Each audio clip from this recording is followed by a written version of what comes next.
OK，咁今日所講嘅就係一個4-2-3-1嘅一個防守嘅陣式啦，亦都係一個好全防守嘅陣式。點解咁樣講？咁其實我哋可以望到防守嘅時候，大概會有九個球員會企喺呢一個咁細嘅空間度。咁其餘有剩翻一個前鋒啦，咁就會喺前面做突擊嘅。咁我哋會有兩個中堅，兩個閘，兩個防中。跟住加多兩隻翼同埋一個進攻中場嘅。咁今次我哋進攻中場唔係好似平時咁樣同兩隻翼平排嘅。今次嘅防守中場係要墮後少少嘅，兩隻翼盡量收翻埋嚟。咁要收到幾埋啊？咁其實唔好過防中，唔好如果即係。唔好盡量嚟到收到幾埋，就盡量嚟到一個圓形啦。你望住中圈呢一度呢條邊咁樣收埋嚟，咁呢一個距離咧就適合噶啦。如果個波喺中路嘅話，咁有一樣嘢首先10號我哋嘅10號球員進攻中場，永遠面對住佢嘅，正面面對住佢嘅，就唔係核突出嚟面對住佢，而係咁樣引佢入嚟我哋嘅布袋裡面。因為如果引咗佢哋入，引咗我哋嘅6號球員喺呢一個位置嘅時候，唔該兩隻翼同我收翻窄，咁令到對方可能如果靠地面組織，可能永遠都係比唔穿啊！啲波係比唔穿，因為呢一個係好大嘅一個防守區域。點解佢一定會埋嚟中間啊？或者有好大機會埋嚟中間啊？因為我哋10號球員墮咗落去之後，我哋兩隻翼喺正佢嘅左右兩側，咁佢如果真係要做轉落邊度嘅時候，一係就經8號咁樣傳過嚟7號或者3號，或者經10號傳過嚟11號。咁如果佢真係想直接轉嘅話，其實係好難嘅，因為7號同9號已經喺佢側邊封咗側邊嘅位嘅啦。咁另外一樣嘢咁防守嘅時候，唔該7號同9號唔好專登行埋去。我要求嘅兩隻翼盡量係封咗佢傳向邊路嘅波啫，佢哋集喺呢度，唔使點樣理佢，佢哋翼喺度都唔使點樣理佢，唔好俾佢扯開咗。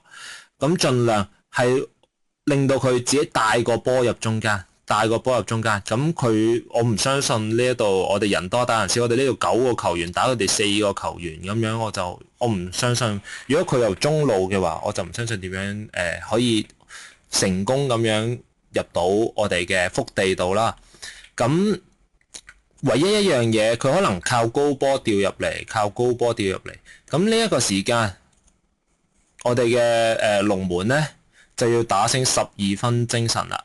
因為你唔係淨係企喺白線嘅，因為所有波如果一入到禁區，你就要有一個義務係直接喺呢一度攞埋個波，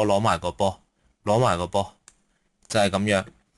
咁如果對方球員真係可以由去到11號球員啦，嚟到呢一度攞波，咁我要求嘅係2號球員走出嚟。咁呢一個空間點算啊？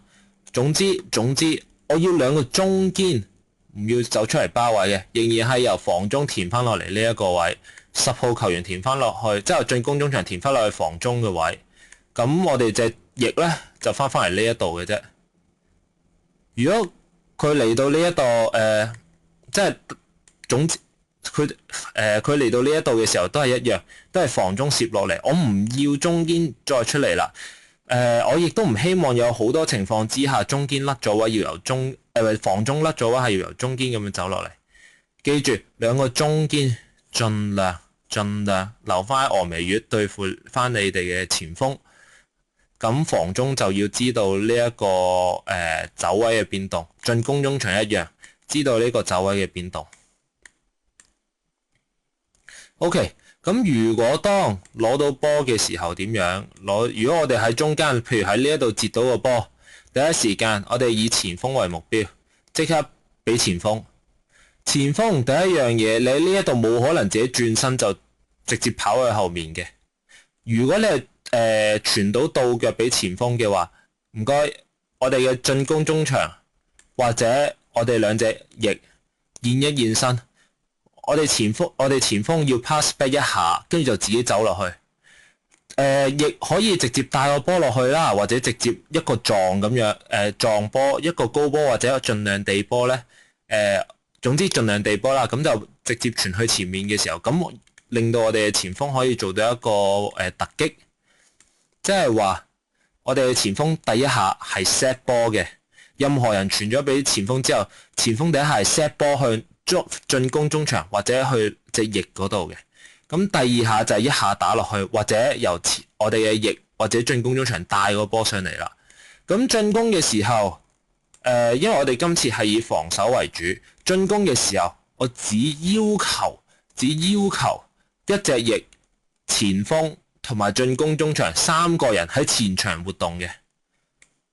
譬如前鋒喺個邊路帶到個波落嚟啦，隻翼應該係快過進攻中場嘅，因為如果突咗上嚟嘅，咁就應該唔該填翻落嚟中間呢個位，10號球員進攻中場喺後面鬥住，即係話遠處應該就遠處就可以放棄咗佢，但係我要求嘅係近處同埋9碼點呢一度，峨眉月呢一度一定要有人去做一個射門，或者你可以由11號球員直接射遠處又好，總之近處峨眉月，跟住11號球員落去帶咗個波落去傳中又好，或者pass back 翻去峨眉月，跟住再射波又好，或者真係 solo run。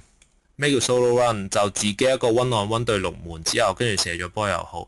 我哋今場嘅目標係防守為主，所以我哋就算進攻嘅時候，都只會用3個球員嘅氣力。3個球員嘅氣力嚟去做一個進攻啦。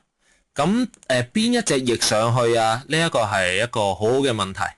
譬如6號球員接到波撞傳一個倒腳嘅波俾我哋嘅前鋒。如果當前鋒回俾7號球員即係我哋嘅左翼嘅時候，咁另外一隻翼就跑上去啦。前鋒就走去嗰隻左手面。即係你 pass 去左翼嘅話，咁你就走去左邊嗰度接波。另外右翼就直接跑上嚟進攻中場一樣啦。咁如果11號球員係 set 到個波 set 俾我哋嘅9號球員嘅話，咁就係11號球員直接走落嚟右邊，我哋嘅左翼直接跑落去進攻中場一樣，跟 follow 埋上嚟。OK， 如果咁好機會，11號我哋嘅前鋒球員係 set 到俾我哋嘅進攻中場嘅時候，咁應該點樣做？一樣，呢一個會更加簡單，因為如果你係突破到對方嘅防中嘅話，咁你就自己帶到個波上嚟。前鋒球員唔該係拉開其中一條邊嘅，拉去左邊又好，拉去右邊又好，總之你拉開個中堅嚟走，咁就等佢進攻中場可以自己一個1對1或者1對2嘅機會。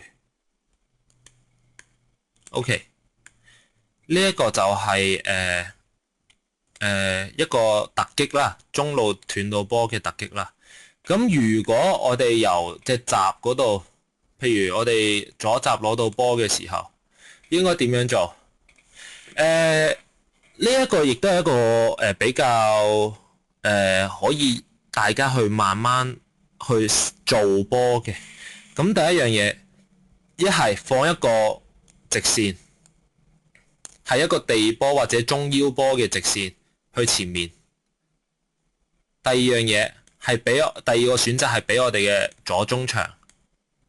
第三個選擇係調到一個高波咁嚟到中間嘅啫，高而不遠嘅個波要，即係話我係要落到嚟呢一度彈下停留喺呢個位置嘅，唔要彈到入禁區。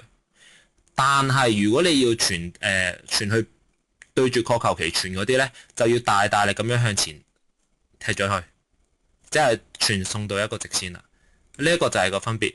左閘你有3個選擇，一個選擇係直接放落去等前鋒走，第二個選擇係傳俾前面一個左翼，跟住由左翼再 set 波俾我哋嘅前鋒，跟住再彈後啊，或者再做翻頭先個反擊嘅動作。第三樣嘢就係高而不遠嘅一個高波掉落嚟。OK， 左右閘一樣啦。總之閘出咗去嘅時候，防中填落嚟，進攻中場填翻落嚟，就係咁嘅啫。咁大概所講嘅嘢咧就係咁多。咁呢一個就係4-2-3-1嘅防守模式啦。